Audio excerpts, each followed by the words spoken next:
We're moving into more fearless ideas, now with one of the University of Maryland at College Park's own, a talented Terp. Mr. Austin Lee studied business at the Smith School. He was a member of the Quest program, and he co-founded and led the Net Impact Chapter, an organization dedicated to promoting students into creating transformational change in their workplaces and the world. Austin Lee is now an associate consultant with the Bridgespan Group. It's an organization, a nonprofit, that provides management consulting for mission-driven philanthropists and organizations, and his interests now include educational technology and building computers, as well as singing and playing a guitar. Ladies and gentlemen, UMaryland's own Austin Lee.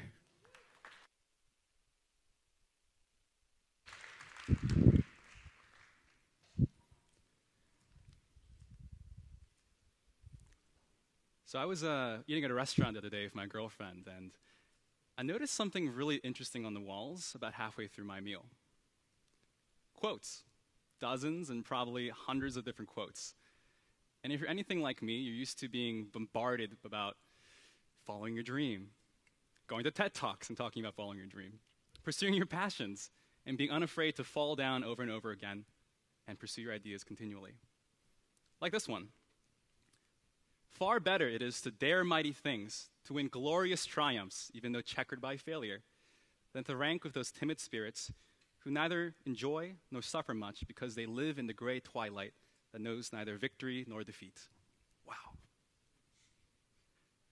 Quotes like these can sometimes motivate us to do incredible things. But to be honest with each other, a lot of times they inspire us for a little bit and then we move on for our lives. And it's not just in quotes like this. We see it everywhere. The theme of this conference, fearless ideas. It's a mantra for our university. It talks about being entrepreneurial, persistent, hardworking. We see it in our advertising, our brochures. We even see it on the back of our buses. But what does it mean? What does it mean to follow your ideas? Is being fearless something you have, you're just born with it, or is it something you can intentionally develop? Well, I'm happy to say that there's actually a science that supports the fact that we can intentionally become fearless and growth-oriented people. And it starts here, in your brain.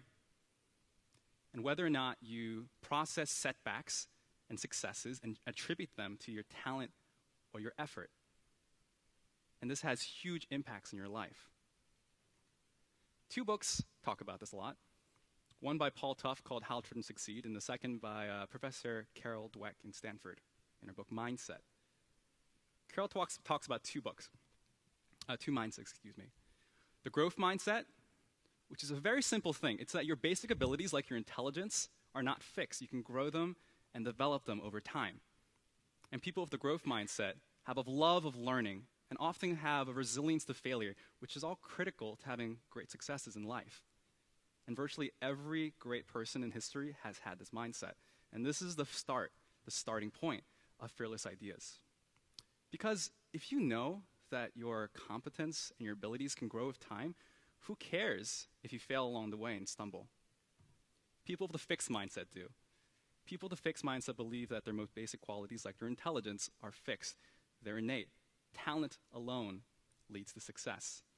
And a lot of times people with the fixed mindset, instead of trying to learn and develop themselves, try to validate themselves by test scores, with grades, accolades, and awards.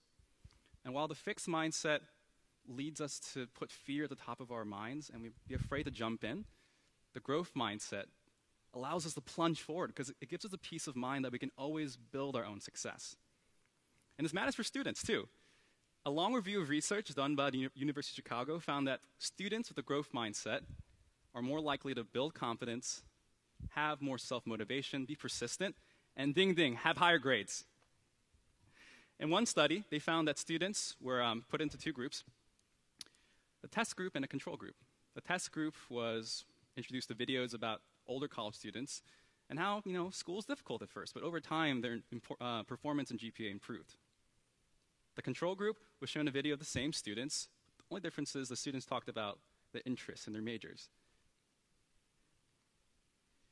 Here's the cool thing. Even though the 2 groups were similar on all key variables before this intervention, after a week, the test group scored higher on practice GRE scores, and a year later, it had higher GPAs and were 80% less likely to drop out. Let me show you one more. A study again with college students. They were asked to write pen pal letters to their friends in middle school. One group was asked to talk about how intelligence is changeable or malleable, the growth mindset.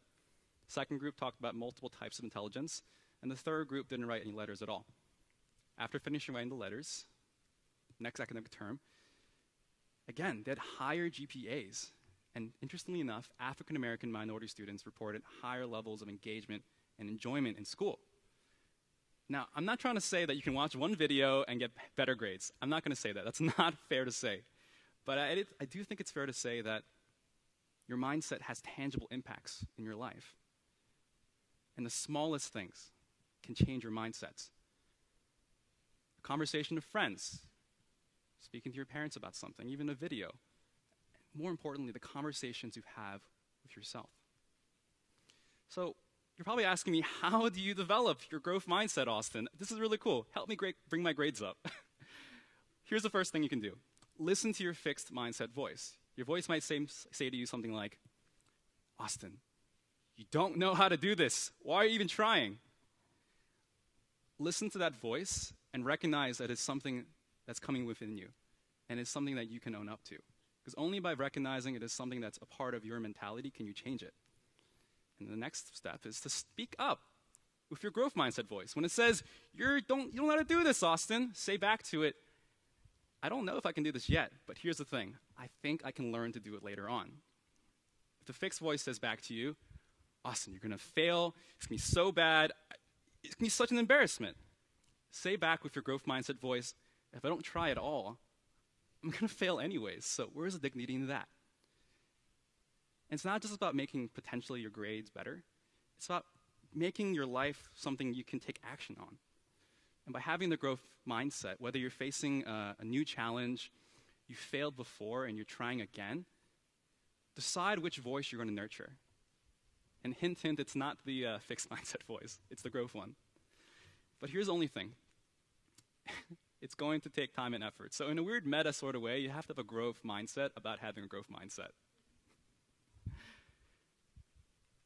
What the growth mindset allows you to have is to enjoy your coursework. Instead of worrying about whether I'm smart and going for test scores and grades to validate the fact that you're intelligent, which you all are, you can focus on what matters most, yourself, and building up you and your competence and your abilities through time and effort. Building the best version of yourself. And when you're facing and trying to go for those big ideas, it gives you confidence and the peace of mind, because it doesn't matter if you're not Elon Musk now or Richard Branson or Barack Obama, because you're starting from the same place. And with the right amount of effort, your daydreams can become the new big idea. And this is where it hits home for me. This is why it's so important for me to have the growth mindset. Having a growth mindset allows you to build stronger relationships with those people you love. Because you, your family, your friends, your spouse, anyone important to you, the relationships you have with them can all grow and change. Because in a fixed mindset, you might think like, everything needs to be perfect off the bat. I'm dating someone new. They're not right for me yet. But what kind of expectation is that for yourself? Every relationship is going to have its fumbles and falls and its conflicts and its fights. But it doesn't mean this relationship is not worth fighting for. And in the growth mindset, you believe that everything in your relationship with other people can be grown, built, brick by brick. We have a great privilege here at the University of Maryland to learn from some of the best professors and to be constantly interacting with our best friends. And I know it's going to be hard. I know it's going to be tough. You might not get the internship you wanted or the job you wanted. You might not get a grade that you wanted. But having fearless ideas and living the mantra of fearless ideas is not about knowing that your next venture, your next opportunity, your next challenge is definitely going to succeed. That's not what it is. It's knowing that you are the kind of person that no matter what life throws at your door, can pick yourself up and try again. That is the science of fearless ideas. It's DNA, and dare I say, the spirit of the University of Maryland. So go live it. Thank you.